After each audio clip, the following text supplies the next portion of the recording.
24 horas, siempre junto a ti.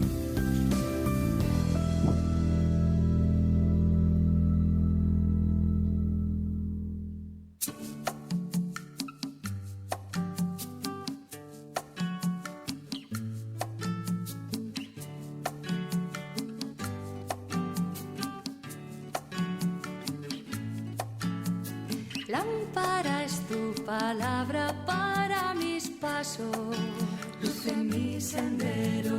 Lámpara es tu palabra para mis pasos, luz en mi sendero. Luz, tu palabra es la luz. Luz, tu palabra es la luz.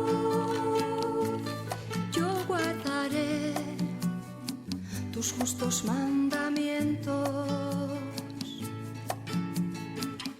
Señor, dame vida. Buenas tardes, queridos hermanos, hermanas, oyentes de Radio Anglicana, la radio de la Iglesia. Bienvenidos a una emisión más de su programa La Palabra Hoy.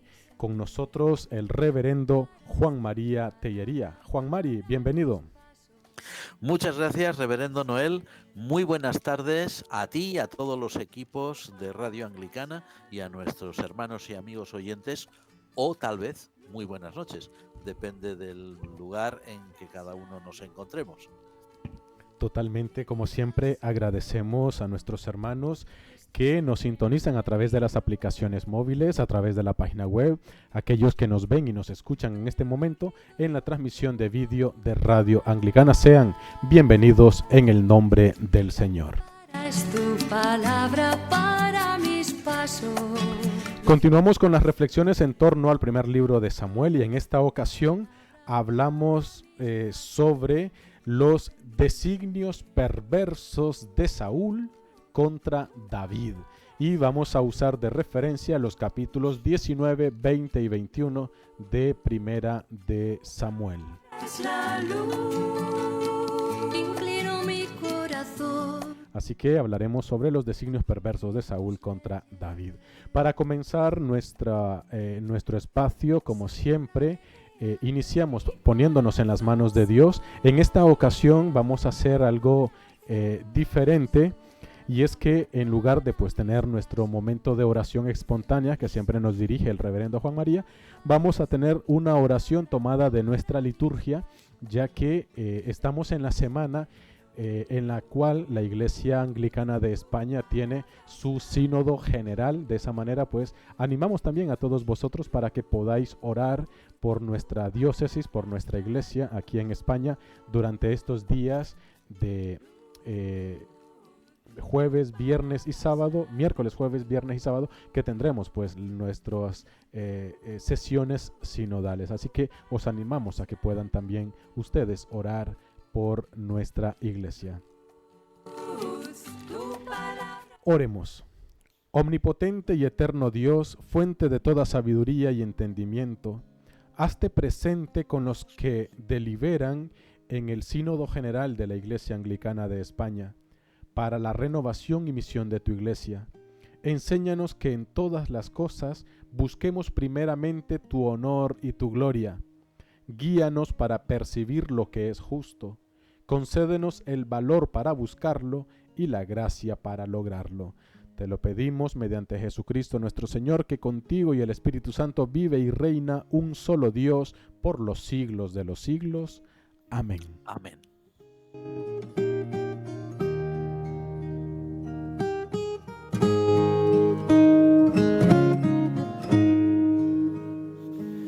Bueno, Juan Mari, hablamos de que nuestro tema son los designios perversos de Saúl contra David.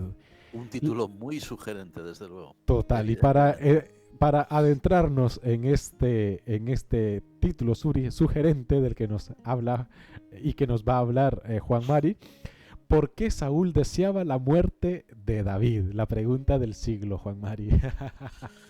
Sí, y es una pregunta que realmente nos remite, podríamos decir, a una situación realmente descorazonadora, una situación triste, una situación que no tiene excesivo sentido. Fijémonos bien. La historia que narran estos capítulos, los que has mencionado tú, ¿no? Los capítulos 19, 20 y 21 del libro primero de Samuel, nos presenta, pues, en Saúl, en el personaje real de Saúl, el rey Saúl, una especie de, como si dijéramos, un odio creciente y además un odio irracional para con la persona de su yerno David, ¿no? Pero es un odio basado, sobre todo, si lo miramos bien, en el temor y en la inseguridad. Un odio que se genera porque Saúl no se ve seguro delante de David. A ver, Saúl está adquiriendo en estos momentos que narran estas tradiciones sagradas, está adquiriendo cada vez más, y además con una forma, de una manera realmente exagerada, una clara conciencia de que David es un personaje popular, de que el pueblo ama a David, de que el pueblo está a favor de él, que el pueblo ha hecho de él su héroe. Y claro, eso a Saúl le crea el temor de pensar si David no será alguien que complotará contra su propia vida o le quitará de todas maneras la dignidad real, ¿no?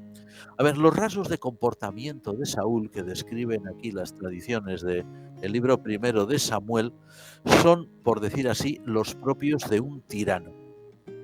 Los tiranos, y de esto pues en la historia tenemos muchísimos ejemplos, y no solamente ejemplos antiguos, ejemplos muy recientes, e incluso diríamos más, ejemplos del día de hoy. Los tiranos son personas que por sus características siempre viven con temor, siempre viven con desconfianza, siempre están esperando que pueda venir un golpe por cualquier lado porque no se sienten seguros y probablemente son personas cuya estabilidad o cuyo equilibrio mental puede estar perfectamente dañado, ¿no? Esta historia que nosotros tenemos en el libro primero de Samuel, en estos capítulos, nos dice también, nos muestra también que el acceso a grandes logros, grandes empresas, no suele ser fácil, no es algo que venga en bandeja, y que David alcanzaría un día el trono de Israel, ciertamente, pero no sin grandes pérdidas previas. Por lo tanto, es una historia muy ilustrativa para cualquiera que hoy la pueda leer.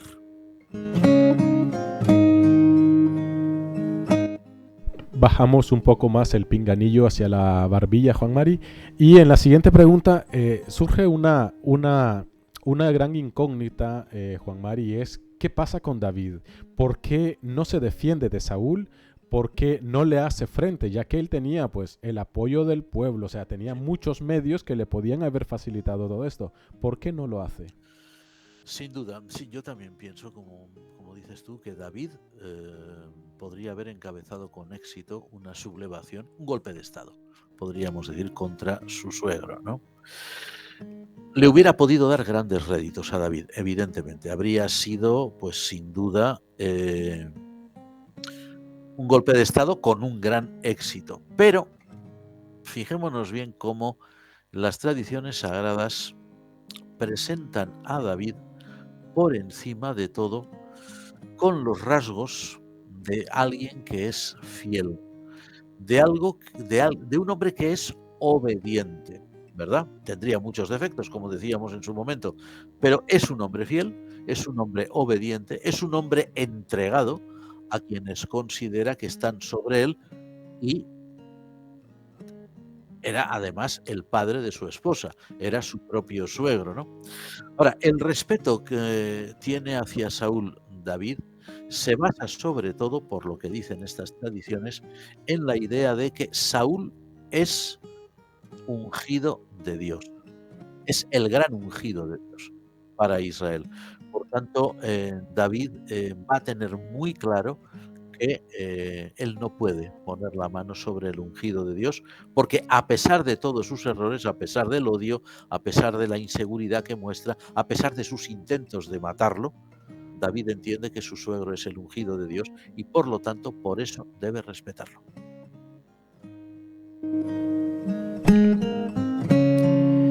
En el capítulo 19, versículo 13, Juan Mari, allí se habla de que Mical pone una estatua sobre ahí la cama.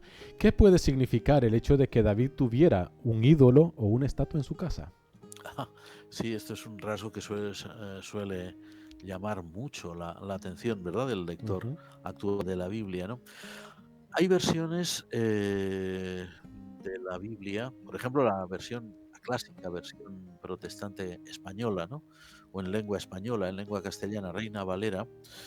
Pues esta versión y algunas otras traducen esa palabra como una estatua, ¿no? O sea, como si David pues tuviera una estatua y la metió en la cama para engañar a los que venían a matarlo de parte del rey Saúl, ¿no? O sea, como si hubiera sido un objeto decorativo, ¿no? Hoy cualquiera a quien le guste, pues puede tener estatuas a veces por muy poco precio, ¿no? Estatuas que pueden decorar un rincón, otro pues encima de una mesita, cualquier cosa, ¿no?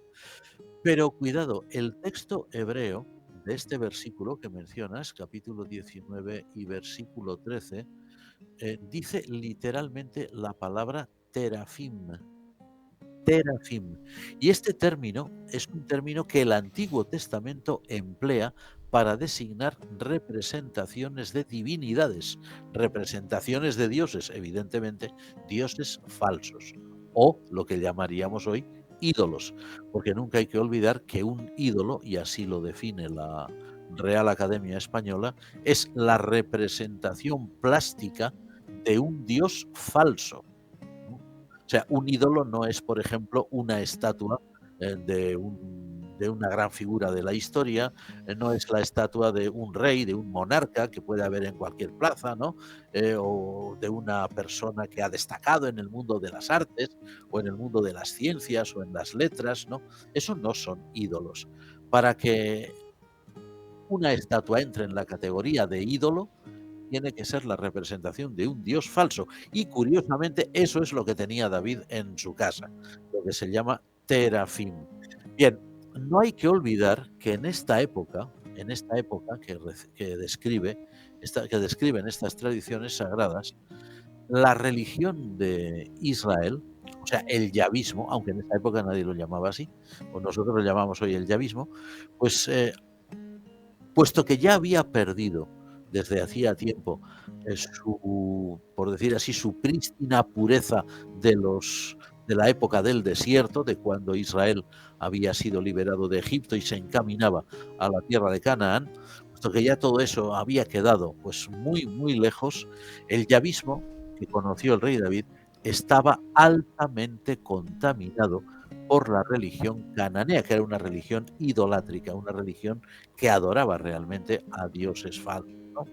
Y se había convertido, gustara o no, el yavismo en una religión bastante sincrética, ¿verdad?, en la que se mezclaban elementos de una cosa y de otra, que luego los profetas, más tarde, iban a condenar de forma tajante, ¿no? La fe que tenía David, ¿no?, o la confianza que tenía David en el Dios de Israel, en el Dios Yahvé de Israel, era realmente firme, ¿no?, como se va a evidenciar a lo largo de todas estas historias, ¿no? Pero ello no implicaba que no pudiera mantener ciertos rasgos paganos, por ese sincretismo que había entre el yavismo y la religión de los cananeos, que siglos después el monoteísmo judío iba a condenar por completo. Es decir, que no nos tiene que extrañar que en estas épocas antiguas de la historia de Israel, pues puedan existir rasgos en el yavismo que luego el judaísmo va a aborrecer por completo y que los va a rechazar, pero no en aquella ocasión, no en aquellos momentos concretos de la historia.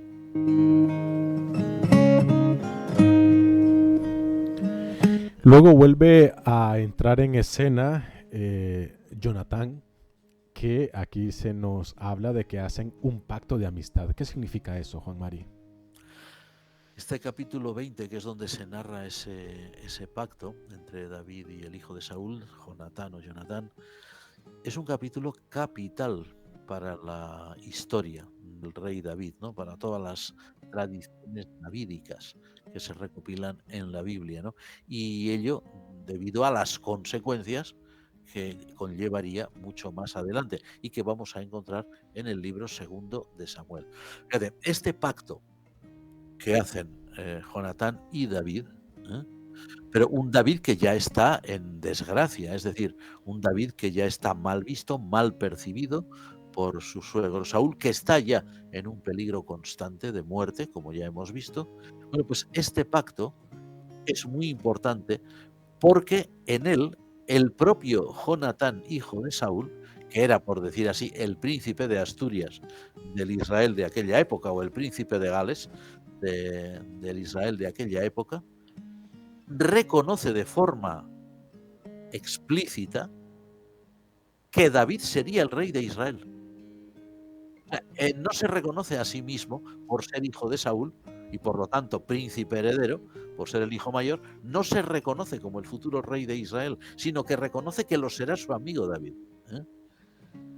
Porque él entiende, Jonatán también es un hombre de fe, evidentemente, que muy por encima de los acontecimientos humanos o muy por encima de los designios políticos, hay siempre una mano firme, una mano con mayúscula, que a pesar de todas las apariencias, guía los destinos de los hombres y los destinos de las naciones, ¿no? Hay algunos especialistas, algunos exegetas importantes, que han dicho que el capítulo 20 del libro primero de Samuel es sin duda alguna uno de los textos fundamentales del Antiguo Testamento por sus derivas, porque es el reconocimiento de que David será rey y David luego será el antepasado del Mesías. Es decir, que eso Jonatán no lo sabía ni David tampoco, pero que nosotros al leer la Biblia al completo, pues sí que lo podemos entender. En cualquier caso, es un pasaje capital.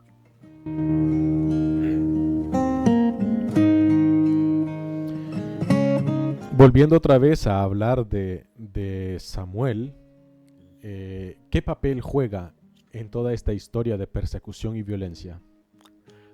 Parece que nos habíamos olvidado ya un Sí. poco, ¿verdad? Del pobre Samuel. Lo último que recordamos que había hecho era en el capítulo 16, si no recordamos mal, que había ungido a David, ¿verdad? Pero Sí. que lo había hecho a escondidas para que Saúl no se enterase, ¿verdad? Sí. Bueno, es curioso que estos capítulos nos dicen que David, cuando huye de su suegro, que busca su vida, evidentemente, David huye junto a Samuel. Y desde luego, el hecho de que David huya junto a Samuel, ¿no? Para estar con él. Y que luego también, en una escena muy curiosa, también muy propia de aquel momento, y que no es fácil de entender para nosotros, ¿no? En aquel contexto seguro que se entendía, hoy no siempre. Que luego aparece también la presencia de Saúl, ¿no? Allí también con Samuel, ¿no? También Saúl entre los profetas, etcétera. Bueno, pues todo esto hace para ese momento ya anciano profeta, hace de él una especie de figura de pacificación, de pacificador, mejor dicho, y una especie de borrón y cuenta nueva, ¿no? A ver, las formas realmente extravagantes, ¿no?, que reviste toda esta escena, pues son conforme a las condiciones y a la mentalidad de la época, no de la nuestra, ¿no? Y se tienen que entender pues en aquel mundo y en aquel contexto, en sus medios vitales, no en los nuestros, que no tendrías ningún sentido, ¿no? O sea, Saúl, a pesar de, como habíamos dicho, ¿verdad? Toda esa deriva de odio, esa deriva de inseguridad, esa deriva de incluso envidia, de trastorno psíquico, no deja de ser una vez más influido por el Espíritu de Dios, pero siempre en aras de un propósito superior. Es decir, Saúl va a buscar a David porque alguien le dice que está con Samuel. Es evidente que los propósitos de Saúl no son los mejores, son propósitos asesinos, pero la influencia del Espíritu de Dios hace que no pueda llevar a efecto aquella venganza pretendía. Y este texto es más importante de lo que parece, porque ha habido a veces lectores de la Biblia que se han quedado ya con el cliché de que un espíritu malo procedente del Señor venía sobre Saúl y lo poseía y hacía todas aquellas locuras, ¿no? Como incluso querer enclavar a David con una lanza en la pared, en fin, todas estas cosas, ¿no? Y se olvidan de este texto y de este detalle. Y es que por muchos malos espíritus, hablando como hablaban en aquella época, ¿no? Decíamos que eso era sin duda un trastorno psíquico, pero por muchos malos espíritus que pudiera haber en una persona, ¿no? Expresándonos como si hubiera hecho entonces, no hay nada que impida, no hay nada que cree una barrera, que ponga un muro de contención que el Espíritu de Dios no pueda atravesar. El Espíritu de Dios, lo que luego en el Nuevo Testamento llamaremos el Espíritu Santo, es siempre soberano y el Espíritu de Dios dirige todas las cosas, como decíamos, en aras de o con vistas a un propósito superior que siempre es un propósito salvífico. En este cuadro de Samuel con David por un lado que huye y por el otro lado el perseguidor Saúl, pero completamente anulada su voluntad asesina por el Espíritu de Dios, nos encontramos con un cuadro extraordinario del Antiguo Testamento. Luego también se habla de un acontecimiento, Juan Mari, que Jesús va a hacer referencia, si mal no recuerdo, a esto, y es cuando los sacerdotes permiten que David y sus hombres se proveyan de pan considerado sagrado. Efectivamente. ¿Qué valor tiene esto? Mira, esta escena, aparentemente leída así dentro del contexto del libro primero de Samuel, parece un episodio más en la vida de David, ¿no? Y un episodio pues políticamente favorable a él, ¿no? Es decir, los sacerdotes están a su favor o los sacerdotes no le niegan la entrada en aquel santuario de aquel momento. Bueno, no solamente no le niegan la entrada, sino que incluso le proveen, ¿eh? De pan y hasta de una espada, ¿no? La espada de Goliat, ni más ni menos que la guardaban ellos. Bueno, pues en el libro primero de Samuel y en su contexto y en su momento, eso es pues una anécdota más, un hecho anecdótico más de la vida de David y si acaso una manifestación de simpatía por parte del estamento clerical hacia David, ¿no?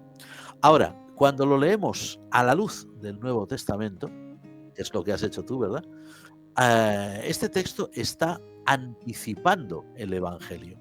Porque cuando Jesús señala este episodio concreto para indicar que las necesidades humanas siempre tienen prioridad, incluso ante ciertas prescripciones rituales, Jesús está mostrando ahí el verdadero sentido de las Escrituras, que es apuntar a algo supremo, a algo superior, que está mucho más allá de las puras normas humanas, incluso las normas religiosas.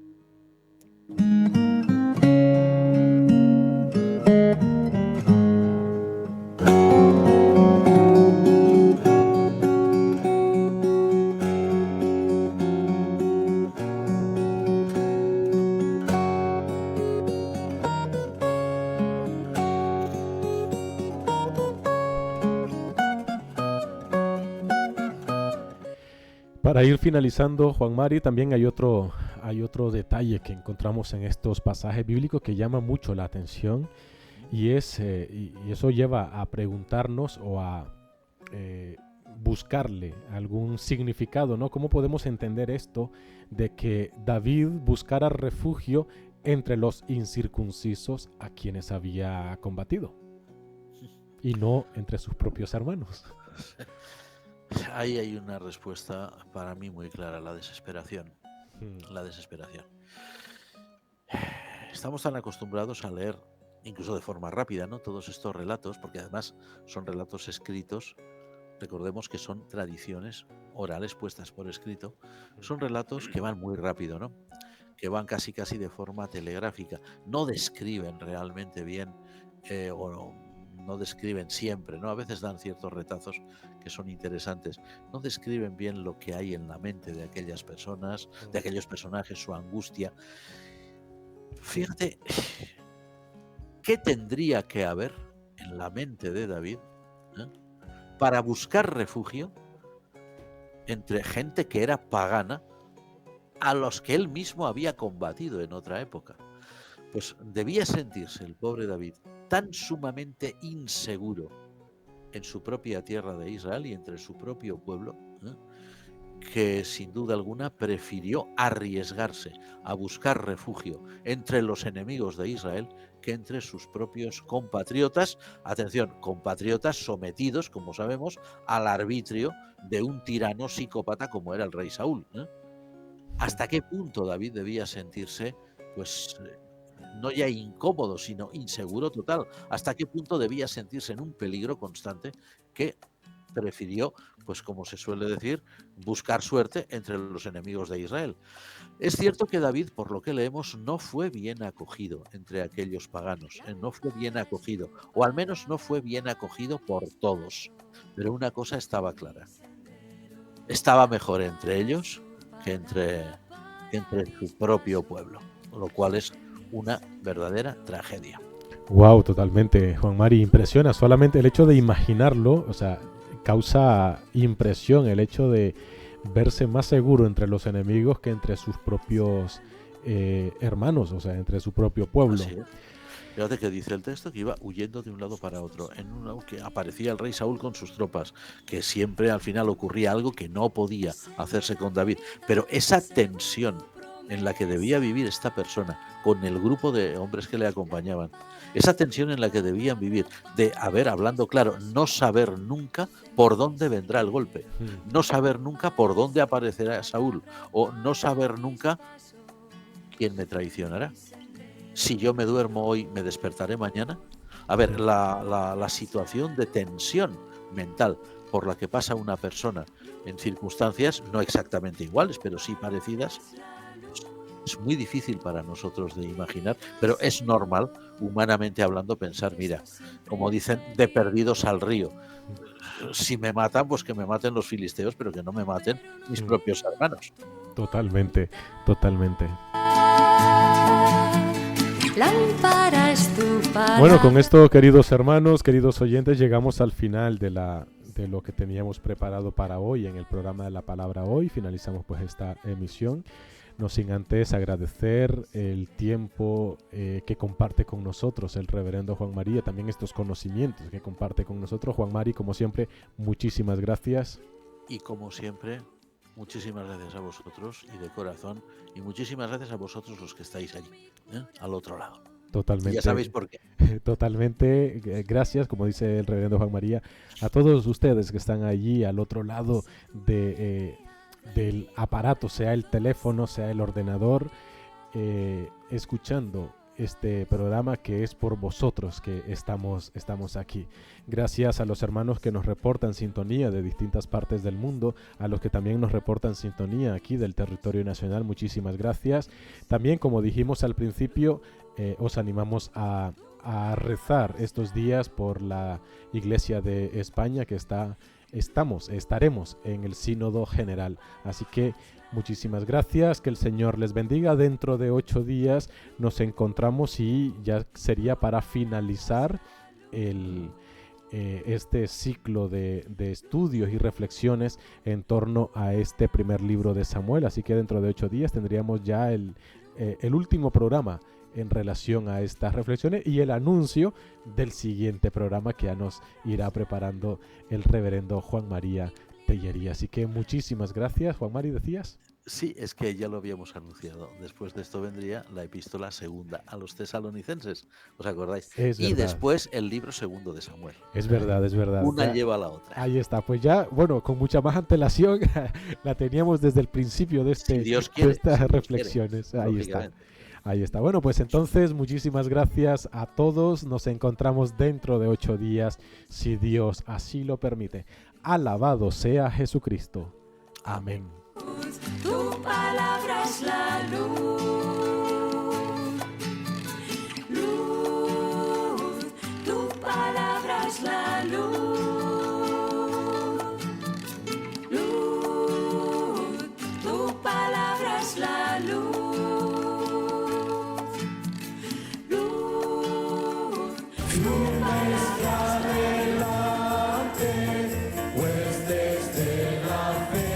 Ustedes está en sintonía de Radio Anglicana, transmitiendo vía internet en www.radioanglicana.es. También puede escucharnos en su dispositivo móvil, descargando nuestra aplicación para Android e iOS. Radio Anglicana, la voz de la Iglesia.